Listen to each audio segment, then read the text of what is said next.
हे learners, welcome back. क्या आपके साथ ऐसा होता है जब भी आप ट्रेड लेते हो तो आपका स्टॉप लॉस हिट हो जाता है, या जब भी आप बाई ट्रेड लेते हो तो पहले मार्केट आपका स्टॉप लॉस हिट करता है और फिर ऊपर जाता है। उसी तरह आप एक शॉर्ट ट्रेड लेते हो तो पहले आपका स्टॉप लॉस हिट होता है, फिर मार्केट नीचे जाता है। ऐसे सिचुएशन में हम सोचते हैं हमारा एनालिसिस और डायरेक्शन तो सही था, मार्केट हमारे डायरेक्शन में गया तो सही, पर पहले हमारा स्टॉप लॉस हिट किया फिर गया। तो इन सब चीजों से हम फ्रस्ट्रेट हो जाते हैं और सोचते हैं कोई है जो मेरा स्टॉप लॉस इंटेंशनली हिट करवाता है, कोई है जिसे पता है मेरा स्टॉप लॉस कहाँ है, इसलिए मेरा स्टॉप लॉस हिट होता है। तो यहाँ हम ब्लेम करना स्टार्ट कर देते हैं, हम अपने ब्रोकर या ऑपरेटर को ब्लेम करने लगते हैं। अब देखिए, प्राइस मैनिपुलेशन और स्टॉप लॉस हंटिंग जो बिग प्लेयर्स या ऑपरेटर्स के द्वारा किया जाता है वो तो दूर की बात है। दूसरों की गलती ढूंढने के पहले आप देखिए कहीं आप में तो कोई कमी नहीं है। मेरे कहने का मतलब, कहीं आपका ट्रेड सेटअप तो रॉन्ग नहीं है, या आपके एंट्री और एग्जिट का प्लेस गलत तो नहीं है, या फिर आपका स्टॉप लॉस गलत प्लेस पे तो नहीं है। हो सकता है आप रॉन्ग प्लेस पर एंटर हो रहे हो जिसके वजह से आपका स्टॉप लॉस हिट हो रहा है, या आप सही टाइम पे एग्जिट नहीं हो रहे हैं, या आप गलत जगह पे स्टॉप लॉस लगा रहे हो।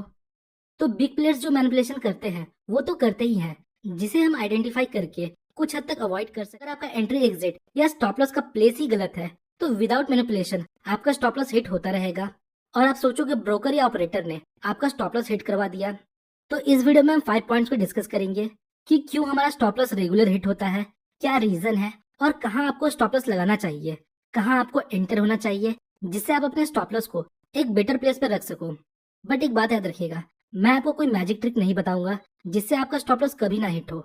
स्टॉप लॉस ट्रेडिंग का एक पार्ट है। ट्रेडिंग में स्टॉप लॉस का मतलब cost of doing a business. Stop loss place करना अपने आप में एक आर्ट है। ये आपको most of the time losses से बचा सकता है, पर हर बार नहीं। तो आइए रीजन नंबर 1 देखते हैं, जो है chasing momentum. Most of the time हम मोमेंटम को चेज करने की कोशिश करते हैं बिकॉज ऑफ फोमो।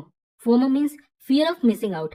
मतलब सपोज मार्केट एक स्ट्रॉन्ग अप ट्रेंड में है, तो यहाँ हम सोचते हैं अगर हम इस ट्रेंड में एंटर नहीं हुए तो प्राइस यहाँ से ऊपर चला जाएगा और हम इस ट्रेंड को मिस कर देंगे। तो हम यहाँ टॉप पर एंटर हो जाते हैं, फिर नेक्स्ट मार्केट नीचे आ जाता है और आपका स्टॉप लॉस हिट हो जाता है। फिर अगेन मार्केट आपका स्टॉप लॉस हिट करके वापस ऊपर चला जाता है। फर्स्ट ऑफ ऑल, अगर आप ट्रेडिंग करते हो तो आपको ये पता होना चाहिए कोई भी फाइनेंशियल इंस्ट्रूमेंट स्ट्रेट लाइन में ऊपर नहीं जाता। मार्केट करेक्शन के साथ आगे बढ़ता है। मार्केट ऊपर जाता है, फिर करेक्ट करता है, फिर ऊपर जाता है, फिर थोड़ा करेक्ट करता है। सिमिलर डाउन ट्रेंड में भी। तो इसका मतलब आपको कभी भी टॉप पर एंटर नहीं होना है, आपको एक रिट्रेसमेंट या करेक्शन के बाद एंटर होना है।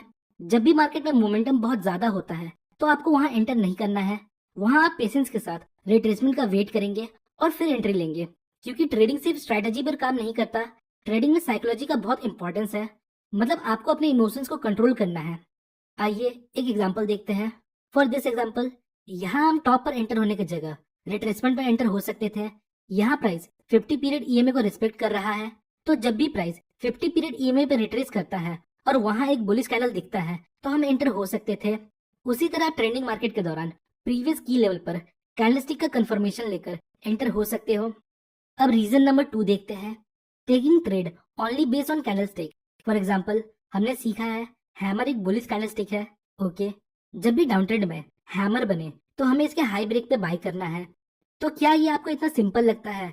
क्या एक सिंगल कैंडलस्टिक में इतना पोटेंशियल है कि वो मार्केट के इतने बड़े बेरिश सेंटीमेंट को चेंज कर दे?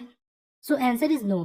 कैंडलस्टिक ट्रेडिंग में हमने बहुत कुछ सीखा, 100 से भी ज्यादा पैटर्न्स और ट्रेड करने का तरीका, पर एक इंपॉर्टेंट चीज जो हमसे छूट गया वो है लोकेशन। आइए इसे एक रियल एस्टेट के एग्जांपल से समझते हैं। सपोज हमारे पास दो 3 BHK का फ्लैट है, दोनों बिल्कुल सिमिलर है, पर दोनों का लोकेशन अलग है। एक है थोड़ा बैकवर्ड एरिया में और एक है सिटी में। तो आप बताइए किस फ्लैट का वैल्यू और इम्पोर्टेंस ज्यादा होगा? ऑब्वियस सी बात है, सिटी वाले फ्लैट का, क्योंकि फ्लैट बी एरिया और वैल्यू में है तो ट्रेडिंग भी बिल्कुल सेम है। कैंडलस्टिक पैटर्न इंपॉर्टेंट है, पर कब? जब ये हमें राइट लोकेशन पर मिले, मतलब एरिया और वैल्यू पर मिले।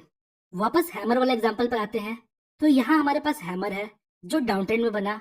नेक्स्ट यहाँ देखिए, ये एक और हैमर है, ये भी डाउन ट्रेंड में बना, पर इस वाले हैमर के साथ एक सपोर्टिंग फैक्टर है, एरिया ऑफ वैल्यू, जो है ये सपोर्ट लेवल। और हम सभी को पता है सपोर्ट से हमें एक रिवर्सल देखने को मिल सकता है। तो आप बताइए इन दोनों हैमर में से कौन सा ज्यादा इंपॉर्टेंस होगा? तो हम ये इजिली बोल सकते हैं ये हैमर ज्यादा इंपॉर्टेंट होगा। तो ट्रेडिंग में हैमर या किसी भी कैंडलस्टिक पैटर्न का फॉर्मेशन इंपॉर्टेंट नहीं है, इंपॉर्टेंट है उसका लोकेशन। अगर कोई भी कैंडलस्टिक पैटर्न बनता है जो बेरिश है और वो एक ऐसे लोकेशन पे फॉर्म हुआ जहां से हमें एक गिरावट देखने को मिल सकता है, तो उस कैंडलस्टिक का स्ट्रेंथ और बढ़ जाता है। तो हमें कभी भी कैंडलस्टिक को सिंगल अलाउंड ट्रेड नहीं करना है, हमें इसके साथ अदर फैक्टर को भी कंबाइन करना है, जैसे moving averages, support resistance, previous day high low और any key level. Next reason है keeping stop loss too tight. मतलब हम अपने स्टॉप लॉस को अपने एंट्री पॉइंट के बहुत क्लोज रखते हैं। सपोज हम यहाँ बाय ट्रेड लेते हैं और हमें पता है ये हमारा सपोर्ट है, तो हम अपना स्टॉप लॉस या तो सपोर्ट पर रख देते हैं या जस्ट इसके नीचे, क्योंकि हमने यही सीखा है कि सपोर्ट के थोड़ा नीचे हमें अपना स्टॉप लॉस रखना है। पर थोड़ा नीचे का मतलब ये नहीं कि जस्ट एक दो पॉइंट नीचे रखें। अगर हम ऐसा करते हैं तो एक लॉन्ग विक कैंडल हमारे स्टॉप लॉस को हिट कर देगा। तो स्टॉप लॉस को जस्ट नीचे रखने की जगह आपको इसे थोड़ा ब्रीदिंग रूम देना चाहिए, ताकि अगर मार्केट थोड़ा नीचे आए तो आपका स्टॉप लॉस हिट करके ऊपर ना जाए। Next point, stop loss should always have some protection. मतलब आपको स्टॉप लॉस रैंडमली कहीं नहीं रखना। आपके स्टॉप लॉस के पहले कोई लेवल होना चाहिए जिसे ब्रेक करने में मार्केट को स्ट्रगल हो। वो लेवल सपोर्ट या रेजिस्टेंस हो सकता है, प्रीवियस डे हाई लो हो सकता है, डिमांड एंड सप्लाई हो सकता है, एटसेट्रा। अगर आप अपना स्टॉप लॉस कहीं भी रख देते हो जहां प्राइस को जाने में रुकावट ना हो, तो इजिली आपका स्टॉप लॉस हिट हो जाएगा। वहीं सपोज अगर आप सपोर्ट के नीचे अपना स्टॉप लॉस रखते हो, तो प्राइस को आपके स्टॉप लॉस तक पहुंचने के पहले इस सपोर्ट को ब्रेक करना होगा। सो आपके स्टॉप लॉस के पास कोई प्रोटेक्शन लेवल होना चाहिए। नाउ लास्ट पॉइंट देखते हैं क्यों आपका स्टॉप लॉस हिट होता है। तो नेक्स्ट रीजन है you are placing stop loss on a round number. बहुत से लोग क्या करते हैं, अपने स्टॉप लॉस को सर्टेन पॉइंट पर रखते हैं। फॉर एग्जाम्पल हम निफ्टी में ट्रेड लेते हैं और अपना स्टॉप लॉस 20 पॉइंट का रखते हैं।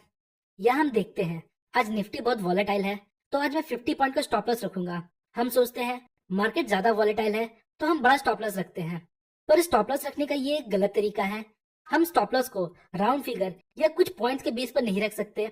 मतलब अगर हम कोई लॉन्ग ट्रेड लेते हैं और हमारा फर्स्ट सपोर्ट यहाँ है, तो हम सोचते हैं ये बहुत बड़ा स्टॉप लॉस हो जाएगा, तो हम अपना स्टॉप लॉस यहाँ कहीं रख लेते हैं कुछ पॉइंट्स नीचे। पर ये एक गलत तरीका है। इवन यहाँ स्टॉप लॉस बड़ा है, पर फिर भी हमें अपना स्टॉप लॉस इसके नीचे रखना चाहिए। यहाँ हमें लॉस को कम करने के लिए पोजीशन साइजिंग पर काम करना चाहिए। मतलब हमें अपने पोजीशन साइजिंग को कम करना चाहिए, ना कि स्टॉप लॉस को छोटा करना चाहिए। इसे हम पोजीशन साइजिंग बोलते हैं।